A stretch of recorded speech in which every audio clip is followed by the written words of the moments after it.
We were in a relationship for 5 years. Sarah and I met during our university days when we were both studying at the local community college. She worked at the campus coffee shop, and I worked as a part-time janitor to pay for my education. We were both dreamers, with big hopes for the future. I can still remember the first time I saw her. She had long brown hair that she always tied in a messy bun, and her smile could brighten even the darkest day. She would give me free coffee whenever I came to clean the shop after closing time. That was how we started talking. Our love grew slowly but surely. We would spend hours walking in the park because we could not afford to go to expensive restaurants or movies. Sarah never complained. She said she loved the simple things in life, like watching the sunset together or having picnics with homemade sandwiches. After graduation, Sarah got a job at a big marketing company. Her salary was good, and she started to change. She bought new clothes, made new friends, and began going to fancy places. I was still struggling, working 2 jobs, one as a school cleaner and another as a night security guard. I was trying to save money to start my own small business, but it was taking longer than I expected. Sarah's new friends were all successful people. They drove expensive cars and wore designer clothes. When we went out together, I could see how they looked at me in my worn-out jeans and old shirts. They would talk about their vacations in Europe and their new houses. I had nothing to add to these conversations. "John, when are you going to get a better job?" Sarah started asking this question more and more often. "We cannot live like this forever.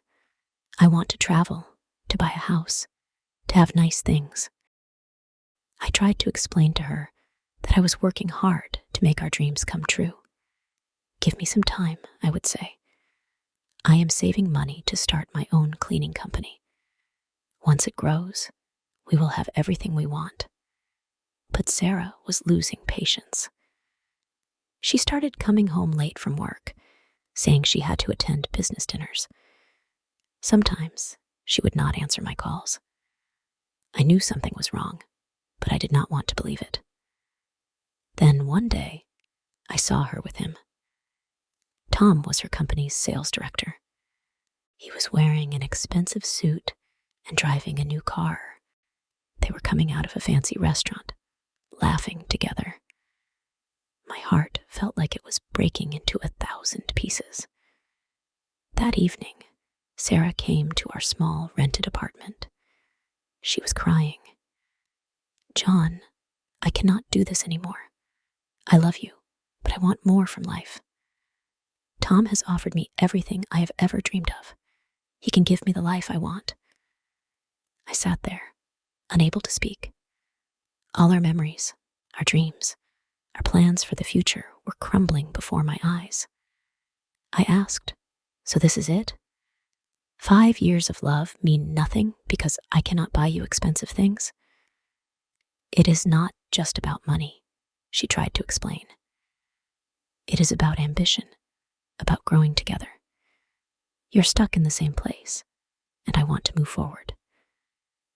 Sarah packed her things that night. Before leaving, she said, "I hope someday you will understand." Then she walked out of my life, leaving behind only the smell of her perfume and a heart full of broken dreams. The next few months were the hardest of my life. I threw myself into work, taking extra shifts and saving every penny. It was not about wanting to win her back, but because I finally understood that I needed to do it for myself. 1 year later, my cleaning company was up and running. I started with 1 van and 2 employees. I worked day and night, building relationships with clients, ensuring quality service, and slowly expanding the business. By the second year, I had 5 vans and 15 employees.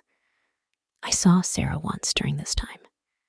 She was shopping at the mall with Tom, wearing expensive clothes and carrying designer bags. She saw me too, and for a moment, our eyes met. I smiled and walked away, but it hurt more than I could say. Today, my company is doing well. I have 30 employees and contracts with some of the biggest offices in the city.